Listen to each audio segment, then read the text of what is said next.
মাদকের জাল কাটতে ঈগলের নজর। তেলেঙ্গানার ঈগল ফোর্সের মডেলে রাজ্যে anti narcotics task force. Target মাদক চক্রের ভিতরে ঢুকে নেটওয়ার্কের শিকড় উপড়ে ফেলা।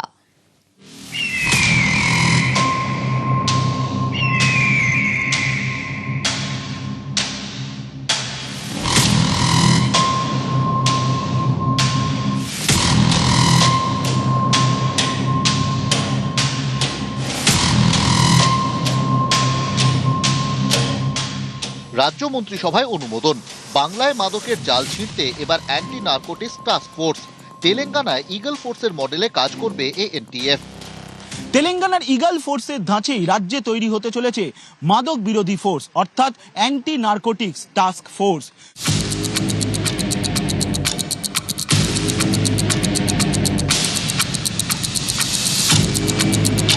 মাদক রোধে তেলেঙ্গানায় সক্রিয় elite action group for drug law enforcement eagle force.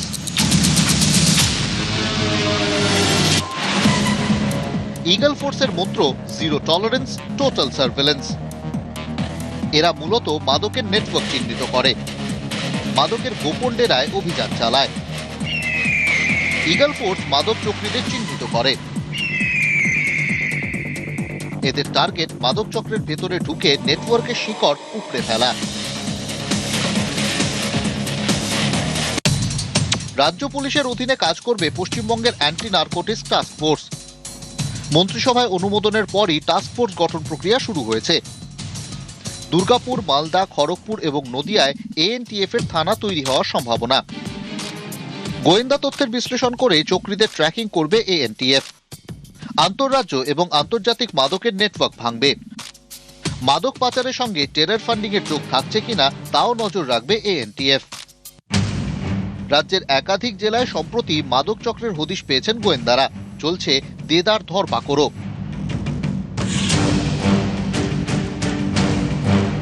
তদন্তকারীরা জানতে পেরেছেন সীমান্তবর্তী এলাকা হয়েই ভিন রাজ্য থেকে মাদক ঢুকছে বাংলায়। নজরে সীমান্ত, নজরে মাদক পাচার। শুক্রবার শিলিগুড়িতে স্বরাষ্ট্রমন্ত্রীর সঙ্গে বৈঠকে অ্যান্টি নার্কোটিক টাস্ক ফোর্স নিয়ে আলোচনা। বাংলার নিরাপত্তা নিয়ে এক্সপোজ করেছেন কেন্দ্রীয় স্বরাষ্ট্রমন্ত্রী অমিত শাহ। লিখেছেন, মুখ্যমন্ত্রীর সঙ্গে পশ্চিমবঙ্গের নিরাপত্তা, আইন শৃঙ্খলা এবং জনকল্যাণ নিয়ে পর্যালোচনা বৈঠকের কথা। মাদক নেটওয়ার্ক ধ্বংসে এবার রাজ্যে anti narcotics task force. Somraj Bandyopadhyay, news 18 Bangla.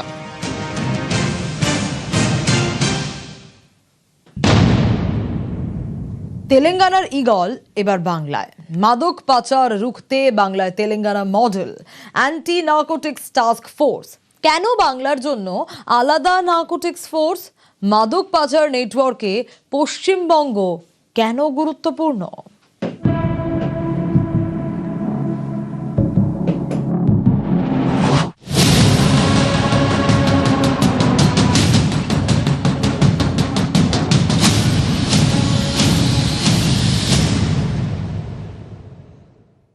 মাদক একটা জীবন, একটা পরিবার শেষ করে দিতে পারে।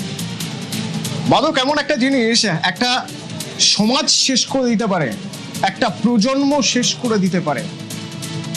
এই মাদকের কারবারি যারা, তারা খুব ভালো করে জানে, আর জানে বলে একটা সমাজ, একটা রাজ্য, একটা দেশ, একটা প্রজন্ম শেষ করার জন্য তারা মাদকের ব্যবহার করে। মাদক বেচে, মাদক কেনে, মাদক পাচার করে। এই মাদক পাচার হচ্ছে আমাদের এই রাজ্যে, আর সেই মাদক ধরার জন্য ঈগল আসছে। এক্সক্লুসিভ নিউজ দিচ্ছি আমরা আপনাদের। এটা অনেকদিন আগে হওয়ার দরকার ছিল। গত 15 বছরে কিংবা তারও আগে থেকে এই যে বিদেশ থেকে নানাভাবে ভারতবর্ষের বাইরে থেকে যে মাদকগুলো পশ্চিমবঙ্গ এবং তার অ্যাডজয়নিং স্টেটগুলোতে, বিহার এবং অন্যান্য জায়গায় যাচ্ছে, সেটা আটকানোর জন্য এরকম একটা পরিস্থিতি দরকার ছিল। ঈগল মডেলের দরকার ছিল, একটা এমন সংস্থা দরকার ছিল যেটা সেন্ট্রাল যেটা রয়েছে নার্কোটিক ডিপার্টমেন্ট, সেটার পরেও স্টেট বেসিসে একটা করার দরকার ছিল, যাতে এই নার্কোটিক ড্রাগকে সর্বক্ষণের জন্য সর্বকালের জন্য শেষ করা যায় এবং আটকানো যায়। টেরর ফান্ড যে তৈরি করা হচ্ছে, টেরর ফান্ড কি গজগজ করে পাকিস্তান থেকে ভারতবর্ষের নোট পাঠাচ্ছে? তা নয়, আকাশপথে ঢোকাচ্ছে, ট্রান্সপোর্টেশন মাধ্যমে ঢোকাচ্ছে, রেলপথে ঢোকাচ্ছে, জলপথে ঢোকাচ্ছে এবং নানা পথে এই ড্রাগ ঢোকানো হচ্ছে। যুব সমাজ, যুব গোষ্ঠী 13-14 বছর থেকে শুরু হচ্ছে আপ টু 30 ইয়ার্স পর্যন্ত, তাদেরকে যদি মাদকাসক্ত করে ফেলা হয়, গোটা ভারতবর্ষের যে স্বপ্ন, সেই যুব সমাজের স্বপ্নটা যেন শেষ করে দেওয়া যেতে পারে, তার একটা সার্বিক প্রচেষ্টা পাকিস্তান এবং বাংলাদেশ করছে। অনেক শিক্ষকও এর মধ্যে জড়িত আছে যারা ধরা পড়ছে আজকাল। বাংলাদেশের যে ইলেকশনটা হলো, আমাদের পশ্চিমবঙ্গের সাথে যে বর্ডার লাইনটা রয়েছে, সেই বর্ডার লাইনে জিতেছে কারা? জিতেছে জামাতরা। এই যে জামাতরা জিতেছে কেন? কারণ এদের কাছে প্রচুর অর্থবল রয়েছে। অর্থবল কি হোয়াইট মানি? নো, ড্রাগের টাকা, ক্রিপ্টোকারেন্সির টাকা, এগুলো নানাভাবে পাকিস্তানের মাধ্যমে বাংলাদেশে এসছে। ইগল আসছে, ইগল একটা ফোর্স যারা মাদক ধরবে। তেলেঙ্গানার ইগল মাদক পাচার রুখতে এবার বাংলায় Telangana model anti narcotics task force. আমার সঙ্গে সরাসরি সোমরাজ আছে। মাদকের টাকা সন্ত্রাসের কাজে ব্যবহার হচ্ছে, এবার সেই সন্ত্রাসের জাল ছেঁড়া হবে, মাদকের জাল ছেঁড়া হবে ইগল দিয়ে। এবং সেটা আমরা জানতে পারলাম কখন? যখন দেশের স্বরাষ্ট্রমন্ত্রী আমাদের রাজ্যে শাহী সফর থেকে কিভাবে জানা গেল এই খবর? একদমই দেখো, তুমি দেখেছিলে যে বুধবার রাজ্য মন্ত্রিসভার বৈঠকে সিদ্ধান্ত নেওয়া হয়েছিল যে অ্যান্টি নার্কোটিক্স টাস্ক ফোর্স গঠন করা হবে। কিন্তু এই যে অ্যান্টি নার্কোটিক্স টাস্ক ফোর্স গঠন করা হবে, তার কাজ কি হবে, কি মডিউলে কাজ করবে, কেন আমাদের রাজ্যে অ্যান্টি নার্কোটিক্স টাস্ক ফোর্স গঠনের প্রয়োজনীয়তা তৈরি হলো, আর এর কারণ খুঁজতে গিয়ে একের পর এক তথ্য উঠে আসছে, যে তথ্য আমাদের হাতেও এসে পৌঁছেছে। প্রথমেই জানিয়ে রাখি তোমাকে, তেলেঙ্গানার মডেলে বাংলায় হবে এই অ্যান্টি নার্কোটিক্স টাস্ক ফোর্সের গঠন। অর্থাৎ তেলেঙ্গানায় আমরা যেটা দেখেছি, ইগল ফোর্স যারা তেলেঙ্গানায় সাফল্যের সঙ্গে মাদক বিরোধী কাজ করে আসছেন, অর্থাৎ মাদক দ্রব্য আটকাতে সাফল্য পেয়েছে এবং যে ধাঁচে তারা কাজ করছে, সেই ধাঁচেই বাংলার অ্যান্টি নার্কোটিক্স টাস্ক ফোর্স কাজ করবে। এই যে অ্যান্টি নার্কোটিক্স টাস্ক ফোর্স, এর জন্য ইতিমধ্যেই 70 জনেরও বেশি নিয়োগের অনুমোদন রাজ্য মন্ত্রিসভা দিয়েছে। কিন্তু তারা যে কাজ করবে, তাদের তো এ রাজ্যে মাদক দ্রব্য আটকানো বা এই মাদক চক্র আটকানোর অভিজ্ঞতা সে অর্থে নেই।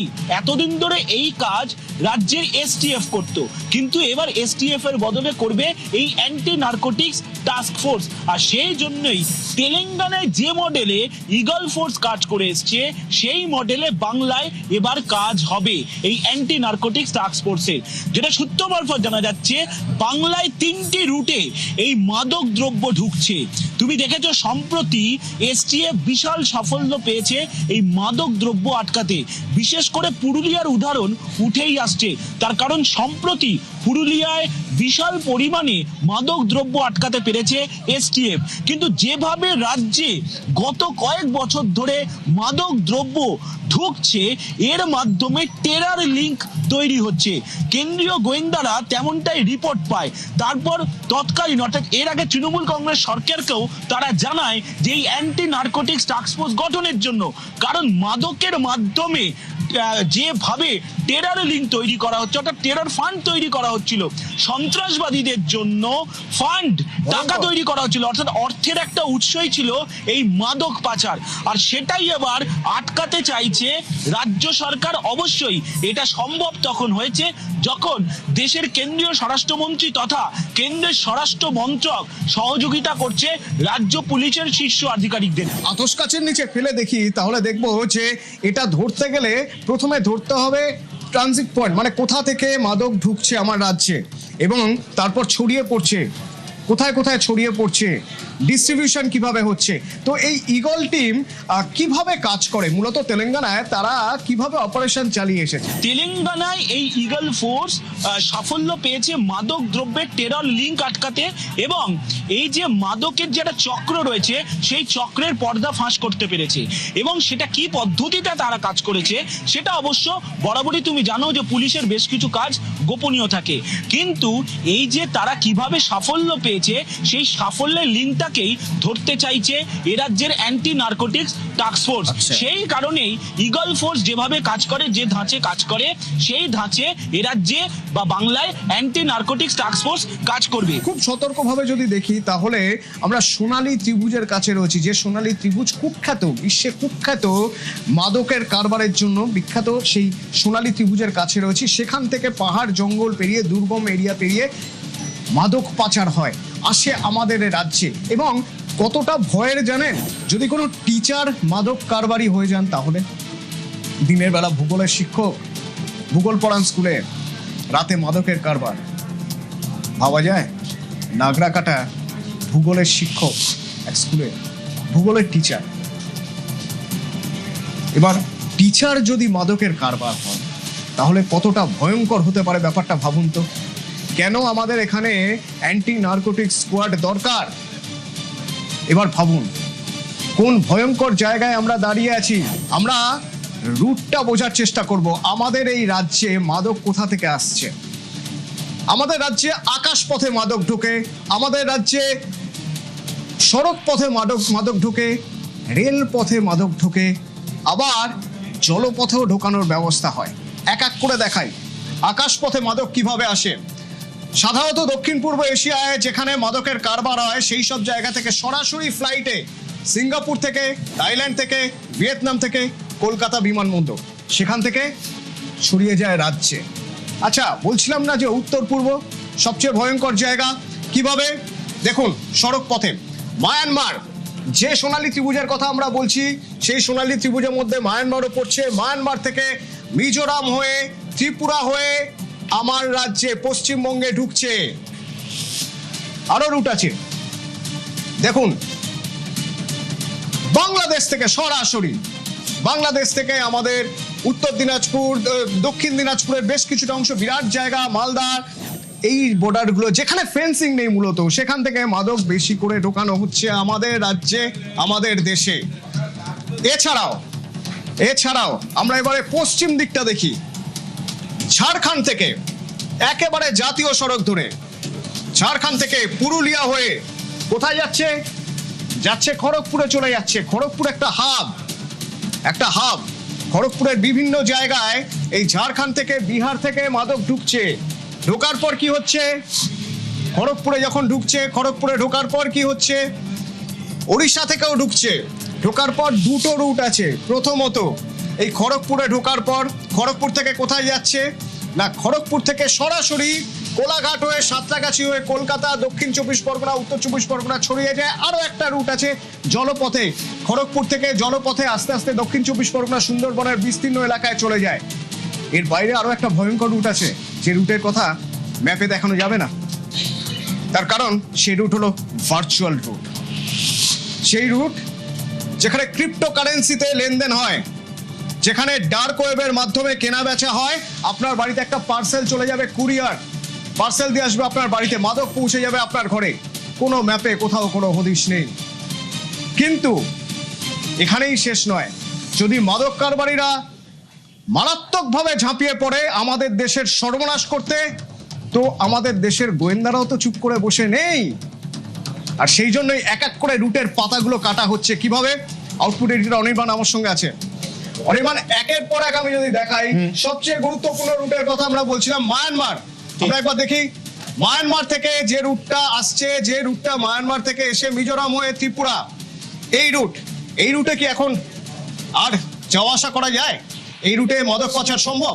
Atanu, thanks to Ajit Doval and his company, মায়ানমারের এই যে রুটটা যেখান দিয়ে সব থেকে বেশি মাদক একসময় আমাদের দেশে ঢুকতো, মিজোরাম হয়ে, নাগাল্যান্ড হয়ে, মেঘালয় হয়ে এবং তারপরে সেখান থেকে ত্রিপুরা হয়ে, সেই রুটটা পুরোপুরি বন্ধ হয়ে গিয়েছে।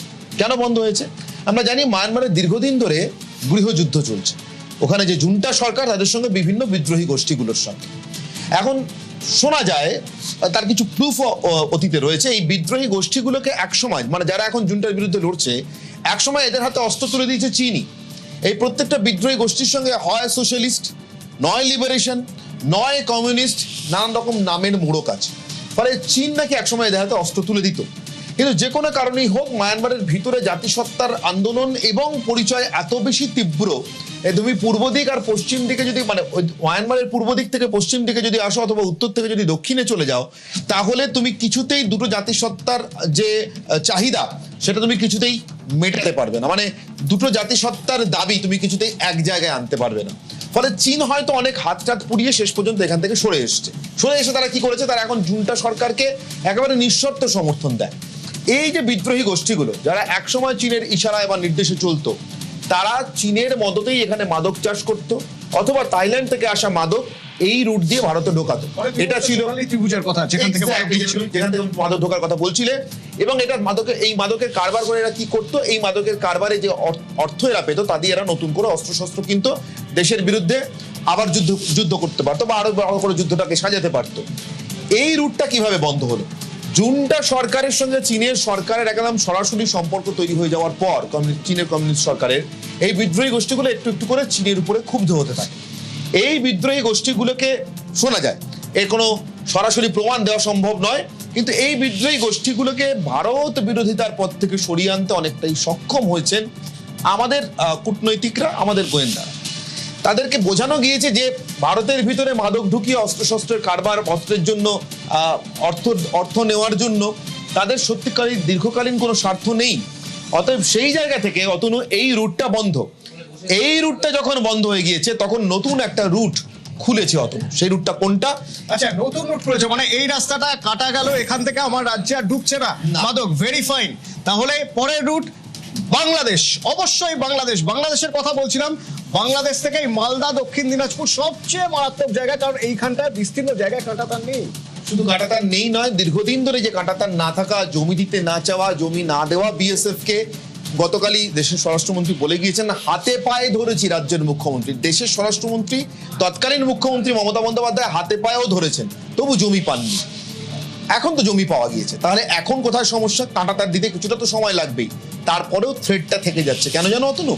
এই যে তুমি যে সীমান্তটা দেখাচ্ছ না, এই সীমান্তটা ভারতের দিকটা বলছি না, ওপারটাতে এই সীমান্তের ধার দিয়ে তুমি যদি দেখো শেষ নির্বাচনে মানে তারেক রহমান জামাতপুর ওই জায়গাটা নিয়েছিল, তারেক রহমান যে নির্বাচনে জিতে প্রধানমন্ত্রী হয়েছেন, মানে তার দল, এবং তিনি প্রধানমন্ত্রী হয়েছেন, এই নির্বাচনে এই গোটা এলাকাটাতে কিন্তু কোনো বিএনপি টিএনপি নয়। এই যে তুমি দেখো এই যে সবুজ অংশগুলো, এই সবুজ অংশগুলো হচ্ছে সব জামাতের জেতা কেন্দ্র।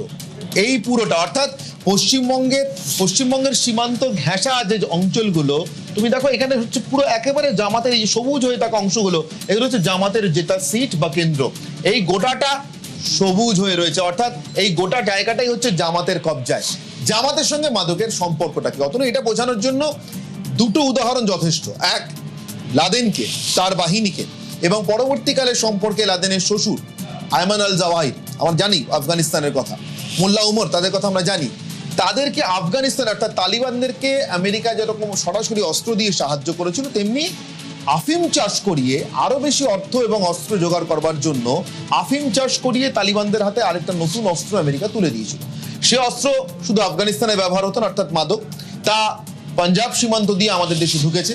খালিস্তানি আন্দোলনের সময় একটা বিরাট অংশের তরুণ প্রজন্মের ছেলে মেয়েকে আমাদের দেশে, আমাদের পাঞ্জাবে রীতিমতো খোঁপড়া করে দেওয়া হয়েছে। উড়তা পাঞ্জাব, তুমি যে উড়তা বাংলা দেখাচ্ছিলে, উড়তা পাঞ্জাব তৈরি হয়েছিল সেই সময়টাকে ঘিরে।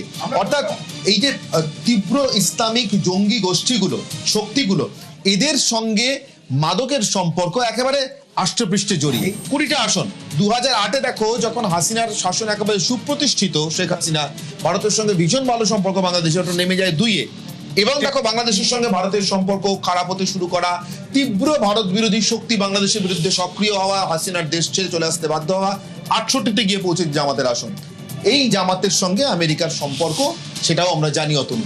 জামাতকে কেন আমেরিকা এত আশ্রয় দিয়েছে, প্রশ্রয় দিয়েছে, জামাতকে উস্কে কিভাবে বাংলাদেশের নির্বাচিত সরকারকে উৎখাত করেছে, জামাত সব থেকে বেশি অর্থ এবং অস্ত্র সাহায্য থ্রু আইএসআই কিভাবে আমেরিকার কাছ থেকে পেয়ে ভোগ করে আমরা জানি। ফলে ঠিক ওই একই মডেলে যেভাবে আফগানিস্তানে গাঁজা চাষ করিয়ে, আফিম চাষ করিয়ে আমেরিকা আফগানিস্তানের লোকেদেরকে তো বটেই, মানে তালিবানদেরকে তো বটেই, আমাদের তাদেরকে অস্ত্র অর্থ জুগিয়েছে একদিকে, একই মডেলে বাংলাদেশের ভিতরে জামাতকে কাজে লাগিয়ে পশ্চিমবঙ্গ রুট দিয়ে ভারতে মাদক ঢুকিয়ে ভারত বিরোধী কারবার ফেলে। কিন্তু অনির্বাণ, সেখানে আমার একটা প্রশ্ন থেকেই যাবে। আমরা দেখেছি বা বিভিন্ন জায়গায় পড়েছি, যে সময়ের কথা তুমি বলছো পাঞ্জাব, যে সময় একের পর এক মাদক ঢোকানো হচ্ছে, টেরার ফান্ডিং হচ্ছে, খালিস্তানিরা চতুর্দিকে তাপিয়ে বেড়াচ্ছে, সত্যি কি বাংলা এরকম পরিস্থিতিতে চলে যেতে পারতো? সেই সম্ভাবনা তৈরি হয়ে গেছে। 2026 সালে বিধানসভা নির্বাচনে পশ্চিমবঙ্গে তৃণমূল কংগ্রেস ক্ষমতা থেকে না গেলে এবং বিজেপি ক্ষমতায় না এলে যে কাজগুলো হতো না, তার মধ্যে অন্যতম কাজ সীমান্তে বেড়া দেওয়ার কাজ। সীমান্তে বেড়া দেওয়ার প্রয়োজনে, সীমান্তকে সুরক্ষিত করার প্রয়োজনে বিএসএফ এর হাতে জমি তুলে দেওয়ার কাজ। সুরক্ষা মানে যে সবসময় গোলা বন্দুক এ সমস্ত নিয়ে পাহারা দেওয়া তা কিন্তু নয়। সুরক্ষা মানে কিন্তু আপনার ছেলেমেয়ের জীবনটা নিয়েও চিন্তা করা, অর্থাৎ আপনার ছেলেমেয়ের জীবন মাদক দিয়ে বিষিয়ে দেওয়ার চেষ্টা করা হচ্ছে কিনা। সীমান্ত সুরক্ষা মানে শুধু অস্ত্র, গোলা বন্দুক, জঙ্গি বারুদ ঢুকছে তা নয়, সীমান্ত মানে মাদকও ঢুকছে কিনা, মাদক ঢুকতে বাধা দেওয়া যাচ্ছে কিনা। ফলে এই সীমান্তটা কিন্তু যতটা উন্মুক্ত হয়েছিল এবং মাদকের কারবার যেভাবে বেড়েছে বা বাড়ছে, তারপরেও মানে তুমি ভাবো পশ্চিমবঙ্গে বিজেপি সরকার প্রতিষ্ঠিত হওয়ার পরেও দেশের স্বরাষ্ট্রমন্ত্রীকে এখানে এসে বৈঠক করতে হচ্ছে আলাদা করে মাদক আটকানোর জন্য, পশ্চিমবঙ্গতে তেলেঙ্গানা মডেল ফলো করতে হচ্ছে। তার মানে এখানে সরকার না বদলালে, জমি দেওয়া না গেলে পশ্চিমবঙ্গের অবস্থা কি হতে পারতো? উড়তা তো আমার মনে হয় খুব ছোট শব্দ, আমরা হয়তো উড়েই যেতাম।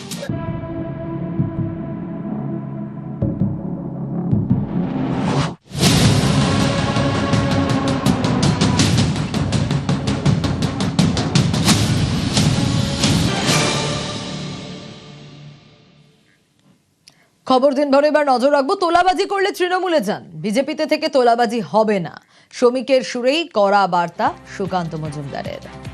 তোলাবাজি নিয়ে এর আগেও আমরা দেখেছি বারবার বিজেপি নেতৃত্ব সাবধান করেছে, তোলাবাজি করলে তৃণমূলে যান, বিজেপিতে থেকে তোলাবাজি হবে না, শ্রমিকের সুরেই কড়া বার্তা সুকান্ত মজুমদারের। আমাদের রাজ্য সভাপতি বলেছেন প্রয়োজনে পার্টি কঠোর থেকে কঠোরতম ব্যবস্থা নেবে। বিজেপিতে পার্টি করে খাওয়ার ট্র্যাডিশন নেই, এখানে দেওয়ার জন্য আসুন, নাহলে বিজেপি ছেড়ে দিয়ে অন্য কোনো রাজনৈতিক দল করুন। যদি তোলাবাজি করে খেতে হয় তো তৃণমূল কংগ্রেস করুন না, এই তৃণমূল হোক ওই তৃণমূল হোক, কোনো একটা তৃণমূল কংগ্রেস করুন, বিজেপিতে থাকার কি হবে? তোলাবাজি নিয়ে আগেই দলীয় নেতা কর্মীদের হুঁশিয়ারি দিয়েছেন বিজেপি রাজ্য সভাপতি।